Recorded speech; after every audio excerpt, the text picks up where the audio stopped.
আসসালামু আলাইকুম গাইস, আশা করি সবাই ভালো আছেন। আলহামদুলিল্লাহ আমরাও ভালো আছি। আজকে হচ্ছে আমরা বাঁধাকপির কোফতা বানাবো, তাই এখন বাঁধাকপিগুলোকে এই ফুটন্ত পানিতে দিয়ে দিচ্ছি।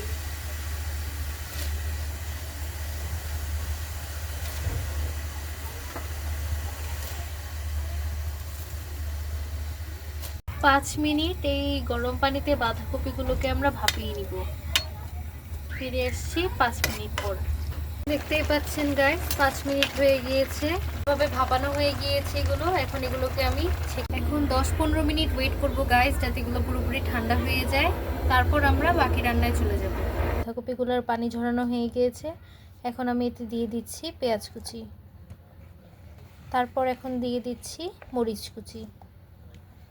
এবার দিয়ে দিচ্ছি ধনেপাতা কুচি। দিয়ে দিচ্ছি স্বাদ মতো লবণ। দিচ্ছি শুকনো মরিচ গুঁড়া। এখন দিয়ে দিচ্ছি হলুদ গুঁড়ো। এখন দিয়ে দিচ্ছি খুবই সামান্য পরিমাণ টেস্টিং সল্ট। এখন দিয়ে দিচ্ছি 1 চামচ পরিমাণ কাবাব মশলা। এখন দিয়ে দিচ্ছি 1 চা চামচ গরম মশলা গুঁড়া। এখন দিয়ে দিচ্ছি 1 চা চামচ পরিমাণ আদা রসুন বাটা। এখন দিয়ে দিচ্ছি 3 চামচ পরিমাণ চালের গুঁড়ি। এবার দিয়ে দিচ্ছি 2 চা চামচ বেসন। দিয়ে দিচ্ছি 1 চা চামচ কর্নফ্লাওয়ার।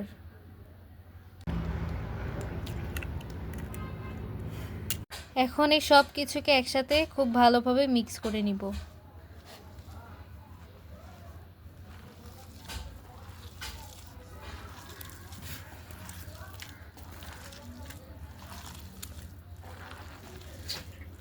দেখতে পাচ্ছেন গাইস, এটা খুব ভালোভাবে হচ্ছে মিক্স করা হয়ে গেছে। এরপর আমরা এটাকে তেলে ভেজে নিব। দেখতে পাচ্ছেন গাইস, তেলটা খুব ভালোভাবে গরম হয়ে গিয়েছে। এখন এটাতে আমি এই ব্যাটারগুলা হাত দিয়ে শেপ করে দিয়ে দিচ্ছি। দেখতেই পাচ্ছেন গাইস, কোফতাগুলো এখন আমরা উলটপালট করে ভেজে নিচ্ছি। পাচ্ছেন গাইস, কোফতাগুলো খুব ভালোভাবে ভেজে নিয়েছি। এখন এগুলোকে আমি তুলে নিচ্ছি। দেখতেই পাচ্ছেন গাইস, কোফতাগুলো কি সুন্দর করে ভেজে নিয়েছি। আমরা এখানে একটু বড় বড় শেপ করে ভেজে নিয়েছি, আপনারা যে যার পছন্দ মতো শেপ দিয়ে ভেজে নিতে পারেন। এবার আমরা এটাকে রান্না করে নিব। কড়াইতে তেল ঢেলে দিয়েছি। এখন দিয়ে দিব এলাচ, দারচিনি এবং তেজপাতা। তারপর দিয়ে দিচ্ছি পেঁয়াজ কুচি।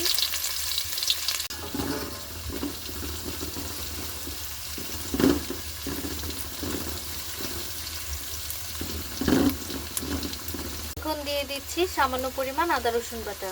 এরপর এগুলোকেও পেঁয়াজের সাথে ভেজে নিব।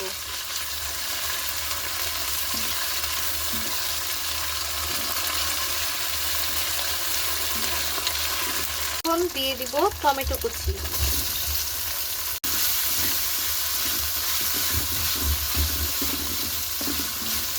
দিয়ে দিচ্ছি 1 চা চামচ হলুদ গুঁড়া। দিয়ে দিচ্ছি 1 চা চামচ মরিচ গুঁড়া। দিয়ে দিচ্ছি জিরা গুঁড়া। দিচ্ছি ধনিয়া গুঁড়া। এখন দিয়ে দিচ্ছি স্বাদ মতো লবণ। এখন এই সব কিছুকে ভালোভাবে মিক্স করে নিব। এখন পানি দিয়ে মশলাগুলোকে কষিয়ে নিব। দেখছেন গাইস, মশলাটা খুব ভালোভাবে কষানো হয়ে গিয়েছে। এখন আমি এতে সামান্য পরিমাণ পানি এড করে দিচ্ছি।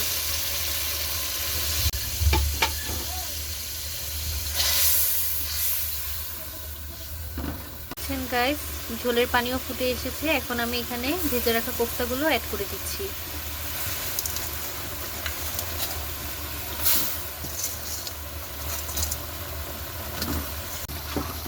এবার কোফতাগুলোকে ঝোলের সাথে খুব ভালোভাবে মিক্স করে নিচ্ছি। এবারের জন্য এখন উপর দিয়ে একটু নাকামরিচ ছিটিয়ে দিচ্ছি। দেখতেই পাচ্ছেন গাইস, কোফতাগুলোকে দেখতে পুরা গরুর মাংসের মতো দেখা যাচ্ছে এবং আশা করি এটা খেতে অত্যন্ত মজা হবে। আমাদের রান্না প্রায় শেষ। এখন হচ্ছে ধনেপাতা কুচি দিয়ে রান্নাটিকে নামিয়ে নিব। দেখতেই পাচ্ছেন গাইস, কালারটা খুব সুন্দর এসেছে। আশা করি আজকের রেসিপিটি আপনাদের কাছে ভালো লেগেছে। যদি রেসিপিটি ভালো লেগে থাকে তাহলে অবশ্যই ভিডিওটিকে লাইক, পেজটিকে ফলো এবং চ্যানেলটিকে সাবস্ক্রাইব করে পাশেই থাকবেন। আমাদের জন্য দোয়া করবেন। ধন্যবাদ। আসসালামু আলাইকুম।